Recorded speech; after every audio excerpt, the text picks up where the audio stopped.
Buenas tardes, voy a explicarles el parcial de química ambiental. Mi nombre es Karen Díaz.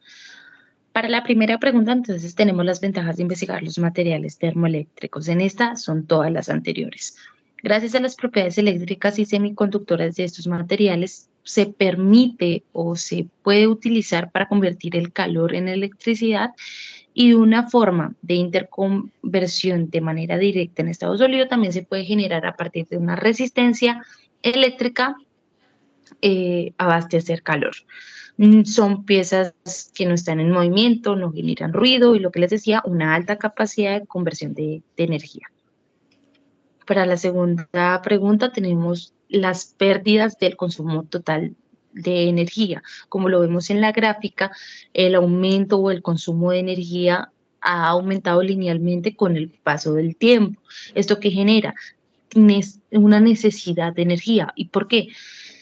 Aproximadamente 2/3 de la energía que se suministra se pierde en calor y esto pues es terrible, por eso se necesita de la implementación de materiales termoeléctricos para utilizar este calor perdido. Para la tercera pregunta es el coeficiente de Seebeck en su ecuación o en su coeficiente que relaciona un diferencial de potencial eléctrico y un diferencial de temperatura. Este se hará negativo en tanto los electrones se desplacen desde la temperatura caliente hasta la temperatura fría, siendo un material tipo N. Para la pregunta número 4, las ventajas y las desventajas de las termosolares. Como ventajas tenemos que no hay emisiones a la atmósfera, no hay consumo de combustibles fósiles o de materiales que no son renovables. Por el contrario, su fuente de energía es inagotable, viene del sol y se puede implementar, por ejemplo, para la solar en nuestros hogares o para las termosolares en campos muy abiertos.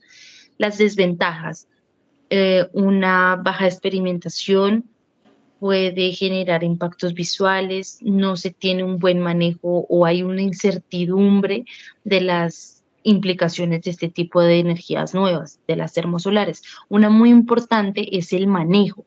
¿Qué es lo que pasa en las termosolares? Hay sales que si no se tiene un control o un óptimo manejo, puede generar efectos adversos, que es la contaminación del suelo o de aguas.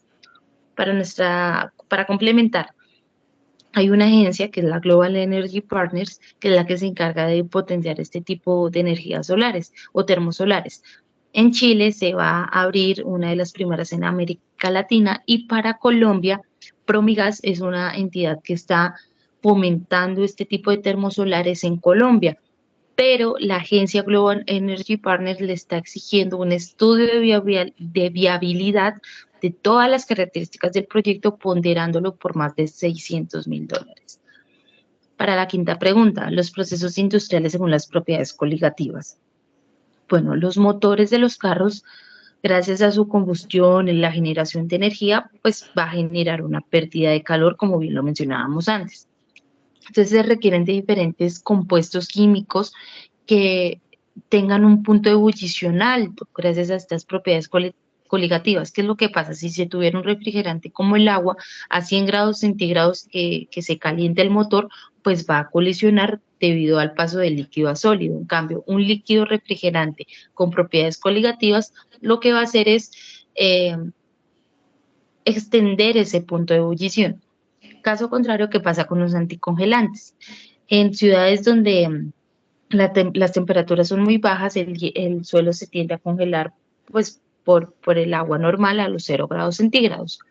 Hay actividades como la aplicación de sal, que es lo que permite disminuir o extender ese punto de congelación, porque simplemente a 0 grados centígrados se va a tener es una solución de agua salina. Para nuestro sexto es la solución que a partir de la ingeniería ambiental se le da con las propiedades coligativas. Implementaría la presión osmótica para la limpieza o la desalinización del agua marítima, eliminando otros sólidos disueltos y la sal precisamente de estas aguas. Para la séptima, en relación a la conversión del marco de las Naciones Unidas sobre el cambio climático. Se tienen dos objetivos principales: la reducción de las emisiones de gases de efecto invernadero y mantener el aumento de la temperatura media mundial dentro de los 2 grados Celsius.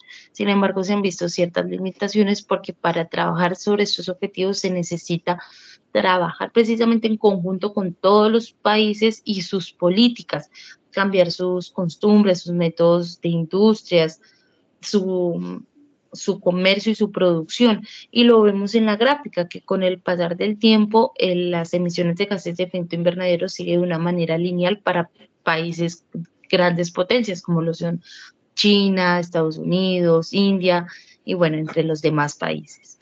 Para nuestra pregunta número 8 tenemos a las reacciones en el deterioro de la capa de ozono. El deterioro de la capa de ozono tiene una reacción en cadena. ¿Qué implica esto? Que a partir de una primera reacción, un compuesto radical va a entrar en un ciclo hasta que se termine, hasta que reaccione con otro compuesto, pero este siempre va a volver a formarse, a volver a formarse. Lo vemos en la imagen número 2. Tenemos a los compuestos organofluoroclorados, que por la acción de los rayos ultravioleta se va a disgregar en dos unidades. Una de ellas es el radical cloro. Este es nuestro gran problema, porque va a entrar en la cadena. Cuando se mezcla con el ozono atmosférico, va a generar un radical de ClO y oxígeno. Este ClO va a volver a reaccionar con el ozono atmosférico y va a formar ahora dos moléculas de oxígeno y otro radical de cloro. Este radical de cloro vuelve a la cadena y se va a volver como un ciclo. ¿Cuál es la problemática aquí? Que este radical de cloro puede generar esa cadena o esa transformación hasta 100.000 veces. ¿Cuál podría ser su fin? Bueno, que reaccione con otro compuesto o que se caiga a la superficie terrestre por otras acciones climáticas. Pero en sí es grande el número de las repeticiones que tienen estas transformaciones y ese es el dilema ambiental. Para nuestra pregunta número 9 tenemos o cómo leer la gráfica del ZT. Hay dos maneras. Una es gracias al señor Seebeck, que nos dice que el 15% del calor que atraviesa el material se convertirá en electricidad. Y la otra es al señor Pellet, que dice que el calor extraído por el elemento refrigerador corresponderá al 15% de la potencia eléctrica empleada. Ambas teorías son eh, verídicas. Lo que pasa es que se basan en dos principios diferentes. El señor Seebeck se basa en el calor que un material es capaz de utilizar para la transformación o para la obtención de electricidad, y el señor Pellet habla sobre la electricidad que se ha de emplear para transformarlo en calor.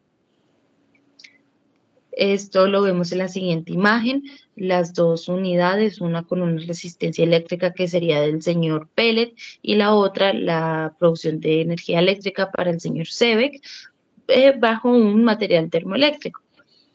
La bibliografía y muchas gracias por su atención.